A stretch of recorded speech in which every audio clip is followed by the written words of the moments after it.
तो हेलो दोस्तों, एनडीए व यूपीएससी की लेटेस्ट लाइव स्ट्रीम में आपका स्वागत है। तो दोस्तों आज हम बात करने वाले हैं 12th फिजिक्स भाग 2 यानी सेकंड बुक को मैं चालू कर रहा हूं और आपका चैप्टर रहेगा, फर्स्ट चैप्टर आपका रहेगा एटॉम। एटॉम को इंग्लिश हिंदी में कहते हैं परमाणु, परमाणु को इंग्लिश में कहते हैं एटॉम।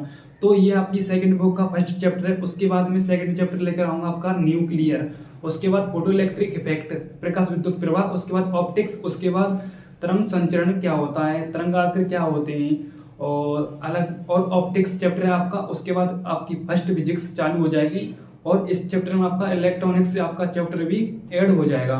तो 14 चैप्टर हैं, एक एक से बेसिक लेवल से मैं आपके लिए क्लियर कराते जाऊंगा, न्यूमेरिकल प्लस थ्योरी प्लस आपका डेरिवेशन। तो आपका आज का फर्स्ट चैप्टर रहेगा परमाणु, बोले तो एटॉम। और आपका आज न्यू ईयर है 2024 है, 2024 से मैं चालू कर रहा हूँ एटॉम चैप्टर। एटॉम चैप्टर सबसे पहले हम बात करते हैं एटॉम चैप्टर का इंट्रोडक्शन।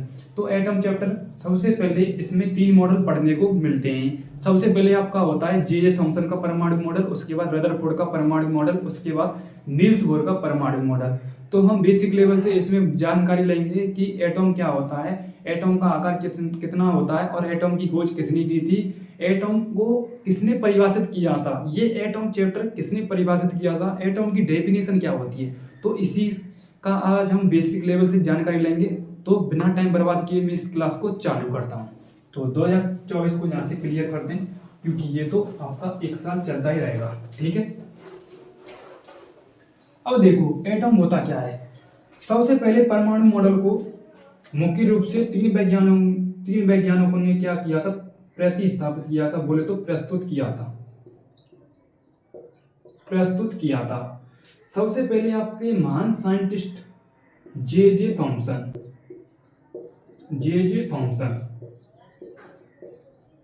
उसके बाद आते हैं आपके रदरफोर्ड, उसके बाद आते हैं आपके नील्स बोर। क्या आते हैं? Niels Bohr scientist.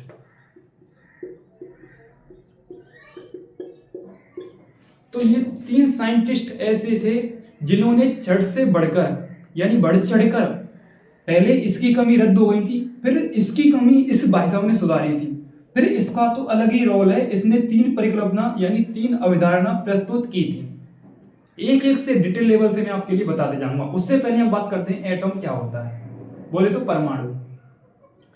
सबसे पहले आपने देखा होगा अक्सर कि हम जब किसी बड़ी चीज को हम अक्सर उठा नहीं पाते हैं, उसमें ज्यादा वेट होता है, तो हम उसके छोटे छोटे टुकड़े यानी छोटे छोटे पार्ट में काउंट करते हैं यानी अलग अलग करते हैं, और जो उस पार्ट का अंतिम हिस्सा रह जाता है उसे हम नाम दे दें, जो कोई नाम देना चाहे जो नाम दे देते हैं।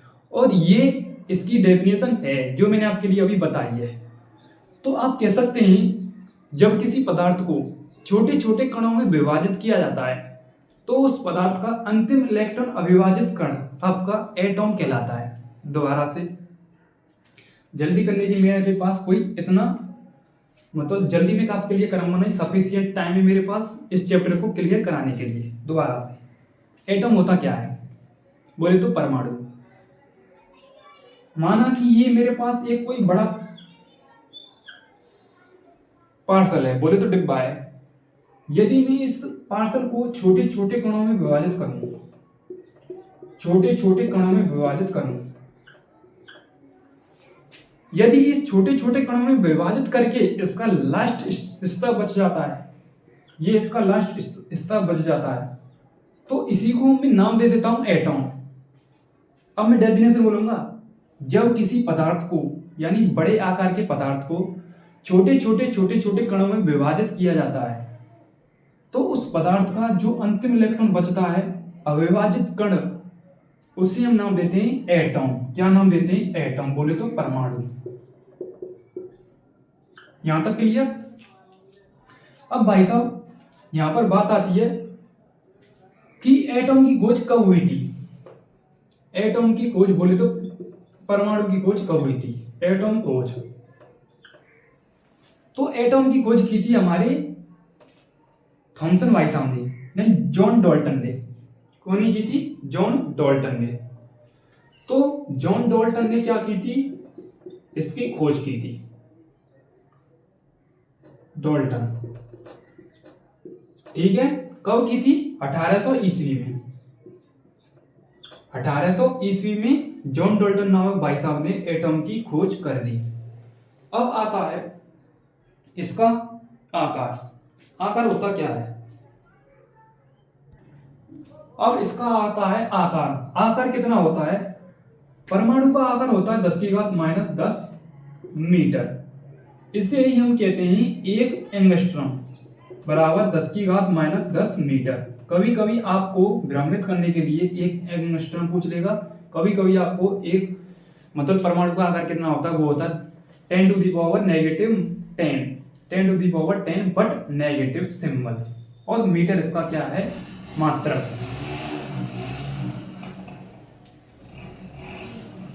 ओके, और इसी को नाम देते हैं 1 एंगस्ट्रॉम बराबर 10⁻⁻10। अब बात आती है जे थॉम्सन का मॉडल। जे थॉम्सन का मॉडल क्या होता है? सबसे पहले हम जे थॉम्सन के मॉडल की बात करेंगे। उससे पहले आप एक बार इस थ्योरी का स्क्रीनशॉट लेना चाहें तो स्क्रीनशॉट ले सकते हैं मेमोरी को बचाने के लिए। तो अब देखो आपका आता है जे थॉम्सन का परमाणु मॉडल। जे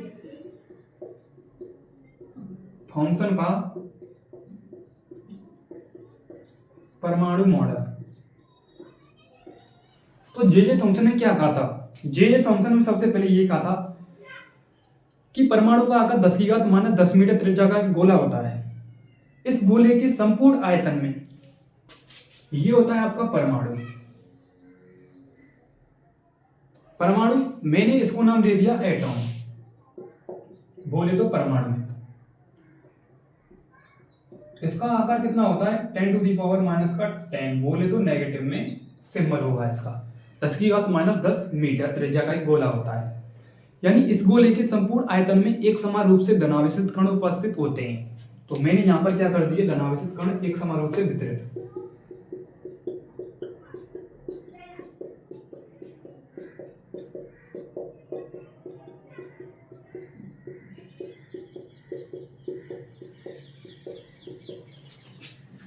क्लियर? परमाणु के अंदर मतलब परमाणु के आयतन में एक समान रूप से धनावेशित कण उपस्थित होते हैं। यहां तक क्लियर?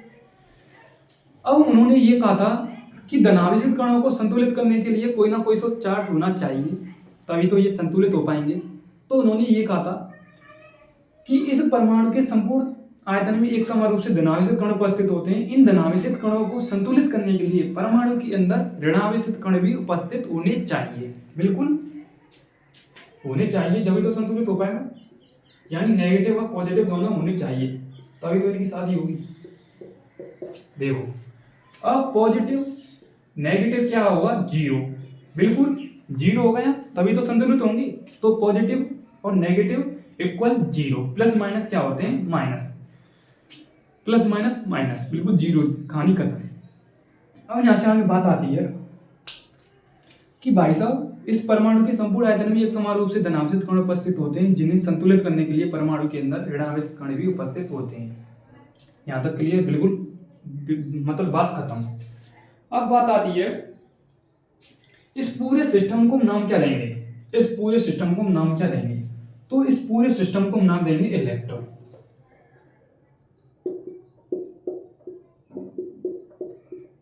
इलेक्ट्रॉन। और इलेक्ट्रॉन की खोज कब हुई थी? कब हुई थी? ये हुई थी 1897 ईस्वी में। 1897 लगभग बता रहा हूं मैं, और गलत हो जाए तो कोई दिक्कत है नहीं है, क्योंकि इनको नहीं पूछता है। यहां तक क्लियर? अब बात आती है कि इन्हें हम नाम क्या देते हैं? इलेक्ट्रॉन कहते हैं इस पूरे निकाय को, बोले तो सिस्टम को। ये इलेक्ट्रॉन परमाणु के अंदर ऐसे उपस्थित होते हैं, एटॉम के अंदर ऐसे उपस्थित होते हैं जैसे कि तरबूज के अंदर बीज। तरबूज आपने खाया होगा, तो उसके अंदर यानी ब्लू तरबूज के अंदर ब्लैक उसके क्या निकलते हैं? बीज निकलते हैं। जैसे ही परमाणु के अंदर इस प्रकार से प्लस और माइनस दोनों उपस्थित होते हैं और आपस में संतुलित हो जाते हैं, उसी प्रकार तरबूज के अंदर बीज उपस्थित होते हैं। ठीक है, यहां तक क्लियर? उपस्थित होते हैं। यदि परमाणु पर उतना ही धनावेश पाया जाएगा तो परमाणु पर उतना ही ऋणावेश पाया जाएगा, तभी संतुलित हो पाएगा। ये होता है जे जे थॉम्सन का परमाणु मॉडल। जे जे थॉम्सन का परमाणु मॉडल दोबारा से एक और बार क्लियर कराता हूं। सबसे पहले इन्होंने ये कहा था कि परमाणु 10 मीटर त्रिज्या का गोला होता है। इस गोले के संपूर्ण आयतन में एक समान रूप से धनावेशित कण उपस्थित होते हैं, जिन्हें नाम क्या देते हैं? इलेक्ट्रॉन। यदि परमाणु के आयतन में एक समान रूप से धनावेशित कण उपस्थित होंगे, जिन्हें संतुलित करने के लिए परमाणु के अंदर ऋणावेशित कण भी होने चाहिए, जिन्हें हम नाम क्या देते हैं? इलेक्ट्रॉन। ठीक है, ये इलेक्ट्रॉन परमाणु के अंदर ऐसे उपस्थित होते हैं जैसे कि तरबूज के अंदर बीज। परमाणु पर जितना धनावेश पाया जाता है उतना ही परमाणु पर क्या पाया जाता है? ऋणावेश पाया जाता है, तभी संतुलित हो पाएगा। सिंपल सी बात है, सिंपल सी कहानी खत्म। जैसे हम नाम क्या देते हैं? जे जे थॉम्सन का परमाणु मॉडल। अब मैं बात करता हूँ थ्योरी आपके लिखी हुई है, आराम से नोट्स में देख सकते हैं। नोट्स मैंने आपके लिए शेयर कर दिए, ये थ्योरी है इसकी प्यूरी। ठीक है, यहाँ तक क्लियर। अब बात करते हैं इनकी कमियां और उपलब्धियां।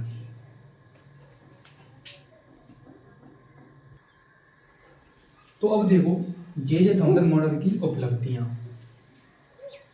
तो इन्होंने इस मॉडल से क्या क्या उपलब्धियां अर्जित की थी। सबसे पहले इन्होंने ये बताया था कि परमाणु का आकार 10⁻⁻10 मीटर त्रिज्या का एक गोला होता है।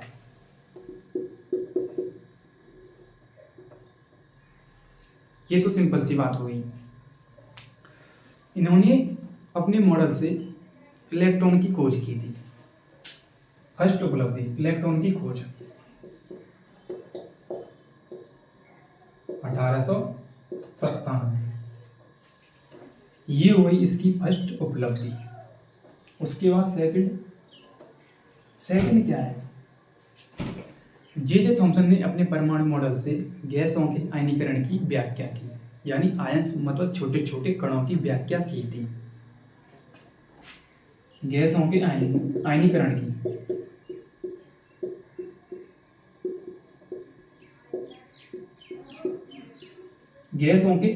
की व्याख्या की। आयंस मतलब जो छोटे छोटे सिंबल प्लस माइनस थे, ठीक है, उसकी व्याख्या की थी कि परमाणु के अंदर कैसे धनावेश कण उपस्थित होते हैं, कैसे ऋणावेश कण उपस्थित होते हैं। जब दोनों उपस्थित होंगे तो ये संतुलित हो जाएंगे, ना तो परमाणु पर ऋणावेश ज्यादा ना परमाणु पर धनावेश ज्यादा। और ये क्या होता है? उदासीन गोला, बिल्कुल उदासीन हो गए थे। इसलिए इन्होंने अपनी उपलब्धियों में ये 2 पॉइंट शेयर कर दिए, यानी इलेक्ट्रॉन की खोज की 1897 ईस्वी और गैसों के आयनीकरण की व्याख्या की। अब बात करते हैं इनकी कमियां क्या थी। कमियां यही थी, तो कमियां क्या थी? कमियां पॉइंट यहां पर डाल लो।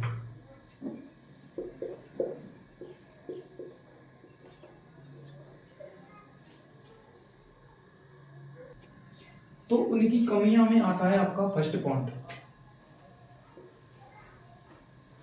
सबसे पहले आपका फर्स्ट पॉइंट है कि जे जे थॉम्सन ने अपने परमाणु मॉडल से ये बताया था कि परमाणु के अंदर इलेक्ट्रॉन विराम अवस्था में उपस्थित होते हैं। विराम अवस्था में, तो विराम अवस्था में उपस्थित होते हैं तो ठीक है, सीधी सीधी बात है। जब कोई वस्तु विराम अवस्था में उपस्थित होती है तो उनका या वेग मान लो या कुछ भी मान लो, 0 होता है। तो इन्होंने ये कहा था कि जब परमाणु के अंदर इलेक्ट्रॉन विराम अवस्था में उपस्थित होंगे तो यह तभी संभव है जब इनका द्रव्यमान क्या हो? अनंत हो। यह हो नहीं सकता। इन्होंने ये भी कहा था, यहां पर फंस गए। सबसे पहले इन्होंने ये कहा था कि परमाणु है ये, परमाणु के अंदर प्लस भी उपस्थित होता है, माइनस भी, प्लस भी, माइनस भी, माइनस भी, प्लस भी, दोनों आपस में संतुलित हो गए, यानी 0।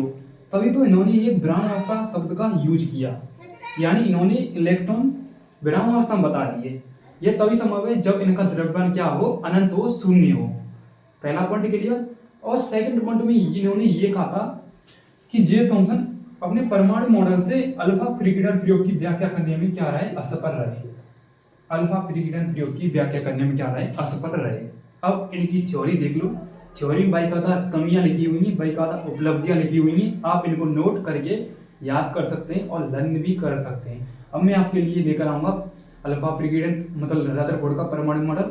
और ये अल्फा विकिरण क्या होता है, कौन सी वैरायटी है, कौन सी रॉकेट साइंस है, मैं आपके लिए सेपरेट टॉपिक लेकर आऊंगा।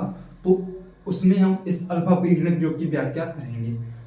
थोड़ा लेंथी टॉपिक है, थोड़ा टफ टॉपिक है, उसको समझने के लिए अलग टॉपिक आएगा आपका।